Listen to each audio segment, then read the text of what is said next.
안녕하세요. 뉴스 잉글리시와 G2 글로벌 투자에서 전해드리는 아시아 통신 2025년 1월 26일까지 한 주간 소식을 미리 전해드립니다. 미국에서는 트럼프가 47대 대통령 취임식을 가집니다. 타이완은 2024년 한 해 GDP 경제 성장률을 발표를 하는데 지금 전망은 4.04% 성장했을 것으로 보입니다. 중국에서는 최대 부동산 기업이죠. 컨트리 가든이라는 기업이 홍콩에서 파산 절차를 시작을 합니다. 일본과 말레이시아와 싱가포르 중앙은행들이 금리를 결정을 합니다. SK하이닉스와 현대차와 LG에너지가 실적 발표를 합니다. 그럼 한 꼭지씩 제가 짚어드리겠습니다. 1월 20일 월요일에는요, 트럼프가 미국의 47대 대통령 취임식을 가집니다. 74세로 지금 미국 역사상 최고령자이고요. 또 최초로 전과자이면서 대통령이 되는 그런 인물입니다. 중국에서는 인민은행이 1년짜리와 5년짜리 프라임 론 레이트, 프라임 금리를 결정을 하는데 저는 고정할 것으로 전망을 하는데 그 이유는 내수 경기를 진작을 해야 되겠지만 그와 동시에 환율이 더 떨어지는 것을 방어해야 되기 때문에 위안화 가치가 더 떨어진 것을 방어해야 되기 때문에 아무래도 환율 방어 쪽에 더 무게를 실어줄 것으로 보입니다. 중국의 최대 부동산 기업이죠. 컨트리 가든 비그유엔이라고 하는 그 기업이 2023년 한 해에 적자 폭이 미국 달러로 240억 달러였어요. 그래서 이제 드디어 이제 파산을 신청을 해서 홍콩 법원에서 파산 절차를 법리 심리를 이번 주에 시작을 합니다.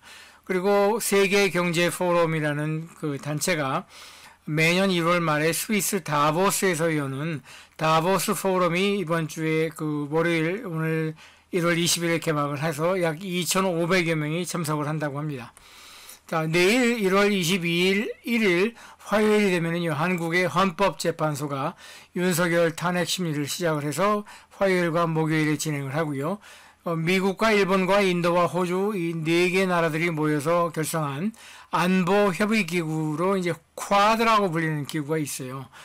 이 4개 나라의 외교장관들이 미국 워싱턴에서 만나서 회의를 할 걸로 보입니다. 자, 1월 22일 수요일이 되면은요, 사진에 보이는 것이 말레이시아의 중앙은행이죠.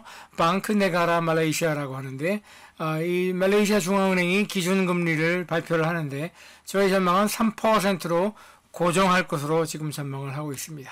그리고 23일 목요일이 되면은요, 일본이 2024년 한 해 교육 데이터를 발표를 할 겁니다.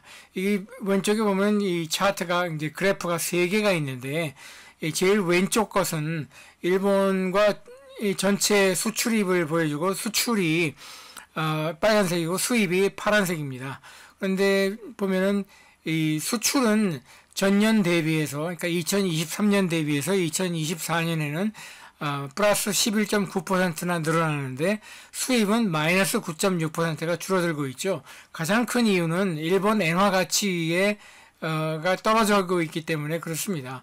150엔에서 그러니까 미국 1달러당 150엔에서 지금 160엔 사이를 왔다 갔다 하는 동안에 이렇게 수출은 크게 늘었고 수입은 크게 줄었죠. 그러면 가운데 있는 거는 이제 특정 코모디티 그러니까 이 자동차를 포함해가지고 운송수단 수출은 플러스 24.1%. 그러니까 왜냐하면 일본의 최대 수출 품목이 뭐니 해도 자동차니까 이 운송수단 수출은 24.1%나 늘었는데 이 석유 가스를 비롯해가지고 이 화석연료 수입은 마이너스 22.5%가 줄었다는 것이죠. 그럼 제일 오른쪽에 있는 그래프는 중국과의 교역만을 나타낸 겁니다. 빨간색은 이제 중국으로 수출이 플러스 29.2% 늘었는데 파란색을 보면은 중국으로부터 수입하는 양은 마이너스 7.6%로 줄어들었다는 것이죠. 예, 그래서 지금 일본이 이렇게 2024년 한 해 교역 데이터를 발표를 하겠지만 표면상으로는 순수출이 늘었으니까 좋아 보이지만 하지만 속으로 보면은 지금 자동차 산업이라든지 반도체 산업이라든지 이런 데서 지금 일본의 경쟁력이 점점 더 떨어지고 있기 때문에 이거를 특히 자동차가 심하죠. 이런 변화에 일본이 과연 제대로 대처를 하고 있는가? 그거에 대해서는 지금 회의감이 일본을 지금 휩싸고 있습니다. 그리고 아시아에서 이제 타이완이 제일 먼저, 그 다음에 그 뒤를 이어서 네팔이 동성 결혼을 허용을 했죠. 그런데 태국이 아시아에서 세 번째로 동성 결혼을 1월 23일 목요일부터 허용을 합니다. 그리고 터키에서는 기준금리를 260 베이시스 포인트 내려가지고 기준금리를 45%까지 내릴 것으로 보입니다. 그리고 실적 발표를 하는 주요 기업으로서는 한국의 LG전자와 SK하이닉스가 있습니다. 24일 금요일이 되면은요, 여기 왼쪽 차트는 타이완의 그 GDP 경제 성장률을 보여줍니다. 2022년부터 2024년 3분기까지입니다. 제일 오른쪽 끝이 2024년 3분기인데, 자세히 보시면은 2024년 1분기에는 뭐 6.23%까지 갔고요. 그 다음에 2분기에도 4.5%에 육박했고, 3분기에도 4%를 넘겼어요.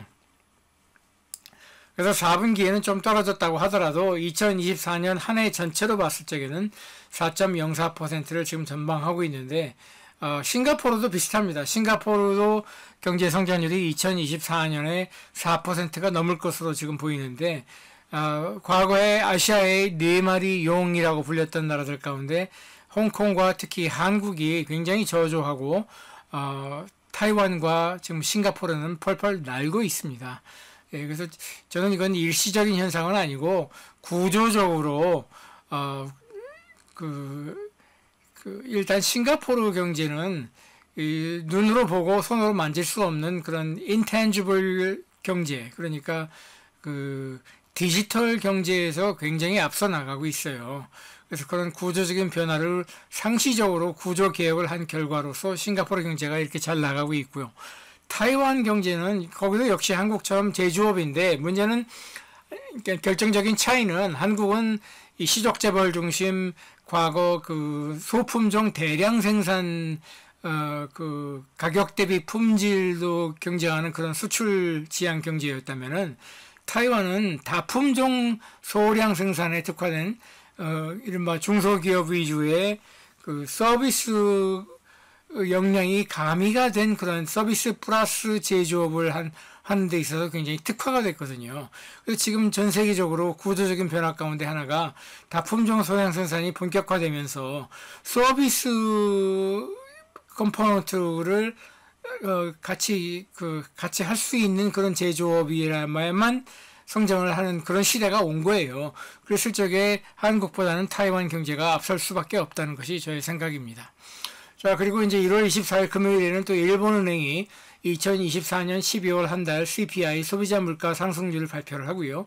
기준금리를 또 25bps 올려가지고 0.5%로 기준금리를 책정할 걸로 보입니다. 그리고 일본의 이시바 총리가 2024년 10월에 총선에서 패배한 뒤에 첫 번째로 정책 발표를 하는데, 가장 지금 주목을 끌고 있는 사항은 개인소득세율을 올리겠다는 거예요. 왜냐하면 일본도 지금 정부 재정이 말이 아니게 지금 나쁘니까 결국은 어디선가 세수 수입을 늘려야 되죠. 제일 손쉬운 게 부가세, 그 다음에 이제 개인소득세율 조정이기 때문에 개인소득세율을 지금 올리려고 하고 있습니다. 그리고 인도에서는 인도의 재헌절이라고 하죠. 그걸 리퍼블릭 데이라고 하는데, 리퍼블릭 데이가 1950년에 있었어요. 75주년을 맞아서 뉴델리에서 뭐 병렬식을 포함해서 크게 행사를 벌이는데, 거기에 인도네시아의 프라보보 대통령이 참석을 해서 양국 간의 양국 간의 교류 관계, 특히 외교 관계를 수립한 지 올해가 75주년이 된다고 합니다. 그래서 인도와 인도네시아 양국 관계를 위해서 인도네시아 대통령이 인도를 방문합니다. 싱가포르의 중앙은행을 마스라고 그래요. Monetary Authority of Singapore라고 하는데, 싱가포르의 중앙은행이 기준금리를 발표를 합니다.